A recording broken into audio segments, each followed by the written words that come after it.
The Year of the Glendas by Maggie Nerz Iribarne. That autumn, the sun set earlier than any I remembered. The trees lining the road home closed in, crowding any moving car. A tunnel, my eyes strained into the cones of headlights before me. As soon as I crossed the threshold, the babysitter sprung from the living room chair, mumbling goodbye, rushing into the burgeoning night. I tended to get out of work late. There was always something else to do. My shrink might have said, "Or maybe you're avoiding home?" I shrugged out of my coat, draping it on a closet hanger, crossed the still sparse living room. I hadn't had time to replace the items Scott took when he left. Parker's voice drifted from his room. I knew who he was talking to, and it wasn't me. Still, I filled his doorway. "I'm home, honey," I said. "Hi," he said. Glenda's multicolored lights blinked in the evening haze, awaiting his next question, request, command, whatever. He glared me into the hall. "She's gone, Glenda," he said. I turned to my own room, showered, brushed teeth, read in bed. Parker did not say, "Good night, Mommy." He said, "Good night, Glenda." Eventually, the finger of light reaching across the hall relented. Glenda was my idea.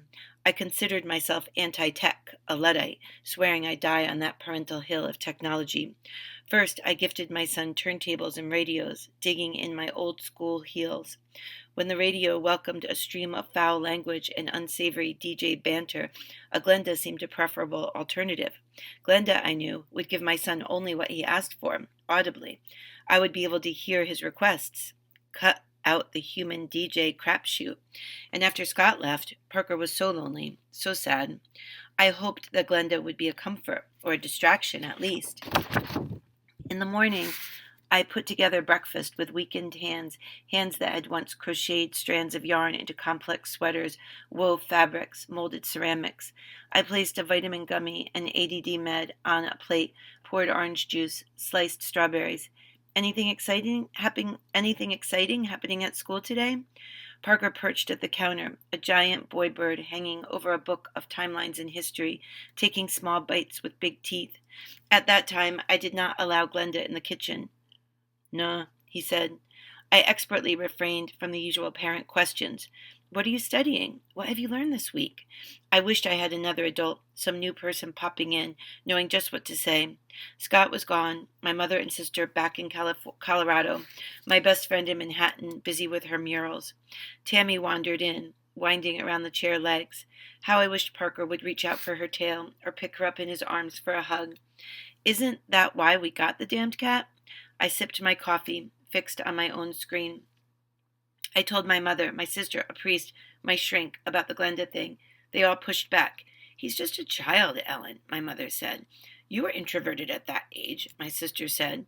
"You need to focus big picture. Does he go to school? Do his work? Misbehave?" The priest said. "Have you had him tested?" the shrink said. I know. Really? Yes, no, and yes. I responded to each person, each question. "He's only 10, everyone said repeatedly. "He's only 10, only 10, only 10.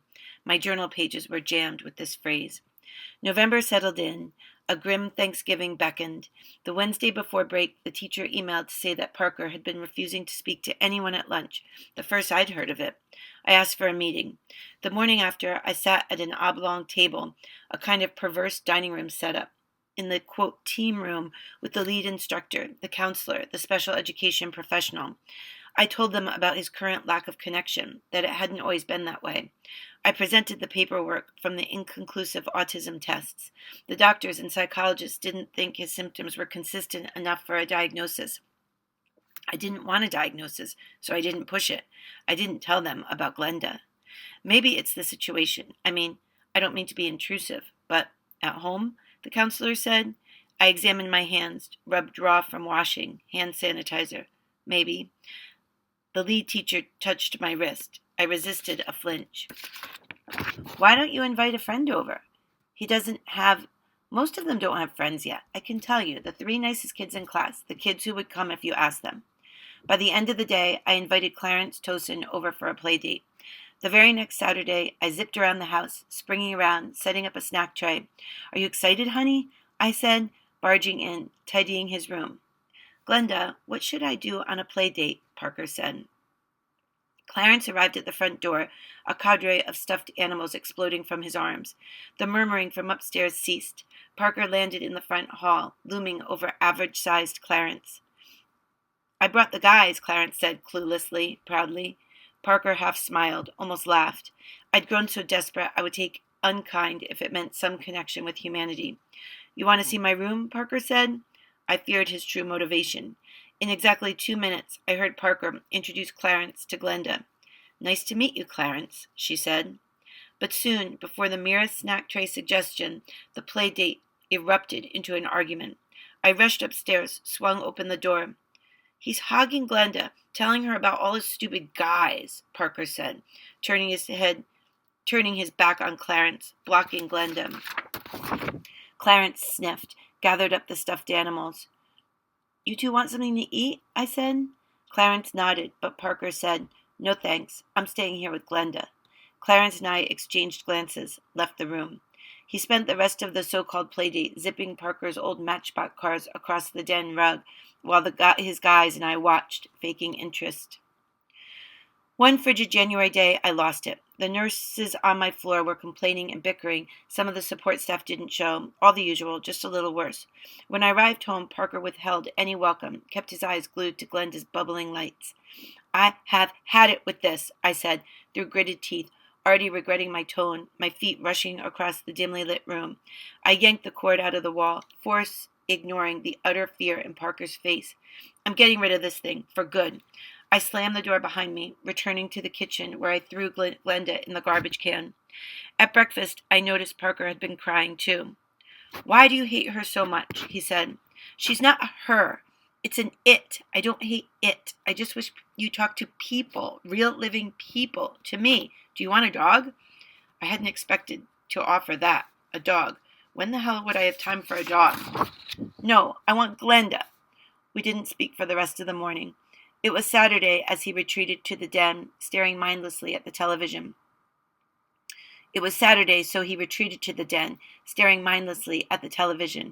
When I was a kid, we were always in trouble for watching too much television. I loved the Super Friends. I'd tie a blanket around my shoulders and pretend to fly around the house. My sister was wrong. I was different than Parker at this age. He slouched on the couch, disengaged, enduring non-Glenda time. I stood at the counter where a change of address postcard lay to the right of my tapping fingers. Apparently, Scott was staying in Philadelphia. I pulled Glenda from the garbage by her nasty, now tomato-stained cord. She dangled from my hand. I wiped her down and plugged her back in, settling her beside a rough little mug I'd made for Parker's 7th birthday, one of my early attempts at ceramics. I entered the den. "Glenda's back, upstairs." "Sorry, Parker," I said. He jumped up to hug me. He hugged me. For a minute, I was actually satisfied. He was crying with joy, tears of joy for stupid Glenda. "Please apologize to Glenda, too," he said. I swallowed my rage, acquiesced. "We think it would help if Parker brought his Glenda with him to school." I considered these words, traveling across the phone line from Parker's school counselor's lips, out of my phone's speaker into my workplace, distracting me from my schedule making. To keep him company, to help him with his schoolwork, to make him happy.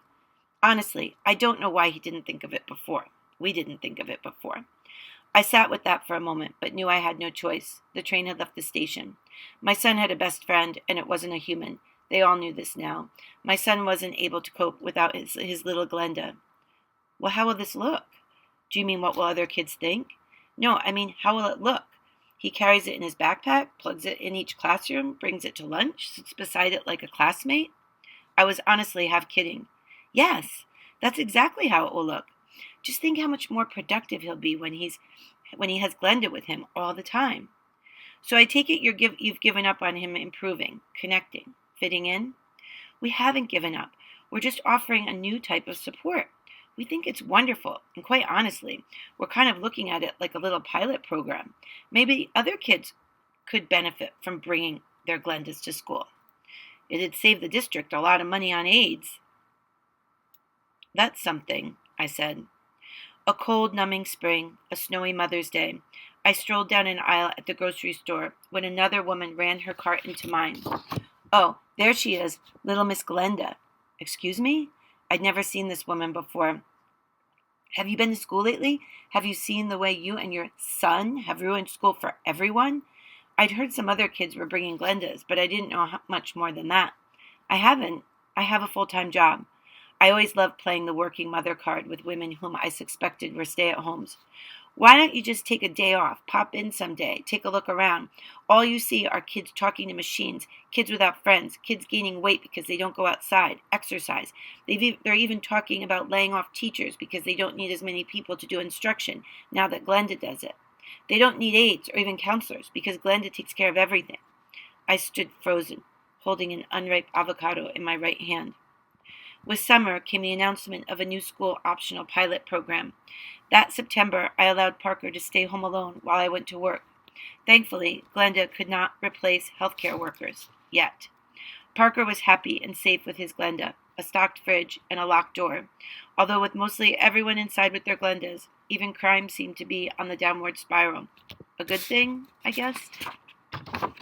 Arriving home at night, I skipped the verbal hello, held a hand up so Parker might know I returned, entered my room, closed the door. My ears no longer strained to hear my son's interactions. Some things, the shower, the toothbrushing, remained the same. But the room, the whole house, had a more peaceful, orderly essence, or maybe that's just how I perceived it. I had finally stopped fighting. Clear of its former paper detritus, my bed was empty, smooth and tucked, its centered pillow alert, unwrinkled as I approached to take my rest. Instead of reaching for old books, I switched off the light, turned to the Glenda, whose primary colored dots shattered the darkness, sprung into a carnival of recognition. My list of questions commenced, expanding and narrowing in theme. Glenda, how many stars are in the sky? Glenda, how old is the earth? Glenda, is there a God? Glenda, what will the weather be tomorrow? Glenda, how do I clean the gutters? Glenda, what is the distance from here to Philadelphia? Colorado? New York City. Glenda, how do I train a dog? Glenda, can a boy without a father be okay? Glenda, does Parker's hair still smell like honey? I repeated my litany every night, changing it slightly each time, but always, always comforted by the hope of Glenda's soft voice, the beating pulse of her lights, her insistence, her affirmation.